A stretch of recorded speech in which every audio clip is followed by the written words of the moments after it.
The thing about motherhood is you pour everything that you have into the job. It's the craziest, wildest, weirdest, ghettoest, most fulfilling hood there is. And as a mother, you want nothing more than to see your children learn, grow, excel, and come into their own. You can't wait for them to spread their wings and fly, to leave the nest. Obviously, every mother's experience is different, and every mother's reasons for wanting their babies to fly the coop are different. But most mothers simply want to see the fulfillment of God's promise for their children's lives. They want to see the fruit of their labors. They want to see their baby girls or baby boys come into their own, find love, start their own families, accomplish their dreams, fulfill the purpose for which God created them. One of my favorite scriptures says that God knew us before he formed us in our mother's wombs. Well, my oldest baby girl wasn't formed in my womb. Her biological mother went on to glory when she was a small child, and God saw fit to loan her to us. Not because we were good or perfect or the only people in the world who could do the job, but because she and I both had mother wounds that God, in his infinite wisdom, knew could only be healed through me loving her and her loving me. And it has not always been easy, no different than any other mother child relationship, but it has always been worth it. So, what you see here is me helping my daughter and her significant other organize and clean their kitchen. A kitchen in an apartment that they've only been in for a matter of days.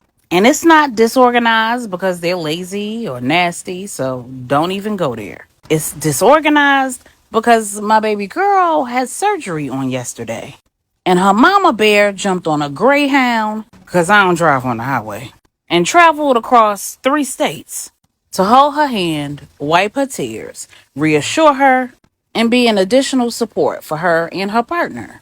And because I know just how important it is to have your mother when life is giving you lemons and you need to make apple juice, I decided to do for her and her partner what the women who stood in the gap for me have done throughout my journey. My mommy, who's in heaven right now, my brother's mother, who I consider a stepmother, my mother in law, who lives multiple states away but makes it a point to visit every year. None of them have ever passed up an opportunity to get in my kitchen and cook and clean. This is how us mothers love. It's what we do for our adult children.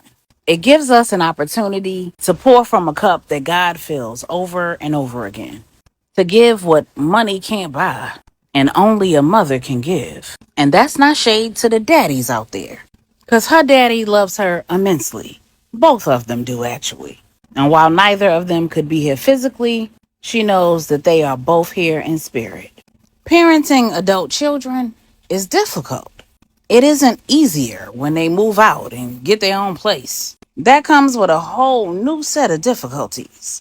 You worry about whether they're eating, and if what they're eating is sufficient to fuel their bodies and their minds.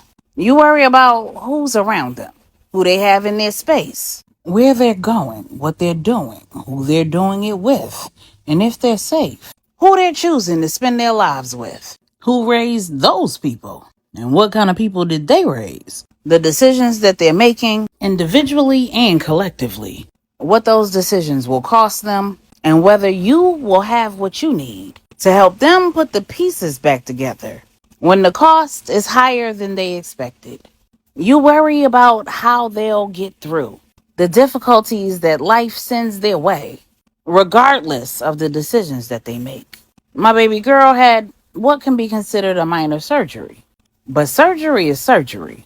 When I head back home, she'll still be in recovery, and I'll be leaving her in capable hands. But that's also one of the things that we mothers worry about. You know your kid's temperament, how they express their emotions, how they're impacted by difficulties, setbacks, what it looks like when they need help, support. And you worry about whether the people that they have to rely on are going to show up in ways that make all of that easier for them or more difficult. You worry about whether they're going to show up in the situation in ways that make those who love them and want to help them want to throw their hands up and walk away. And even when all is well and they're not moving, undergoing surgery, dealing with job loss, having children of their own, dealing with relationships ending, having car trouble, facing bills that they didn't anticipate, or any of the other things that come with adulting, you still worry. Because life has lots and lots of moving parts. And for all the ways that it's predictable, it's that much more unpredictable. So what do? You pray and pray some more. You speak life and love and peace into them. Remind them to use the tools that you, God, and life have already given them. You reassure them that whatever they need, whatever it takes, it's already in them. And no matter what it looks like, God will never forsake them. This too shall pass. They are built for the battle. And when in doubt, they should look towards the hills from whence cometh their help. And no matter what, near or far, they can always call and count on you. I'll be here with my baby girl for a few more days. And now that I've worked up a sweat and worked off my own anxiety, made myself useful, and earned my keep, I'll leave the refrigerator and this confectioner's oven for tomorrow. Before you ask God for anything, thank Him for everything.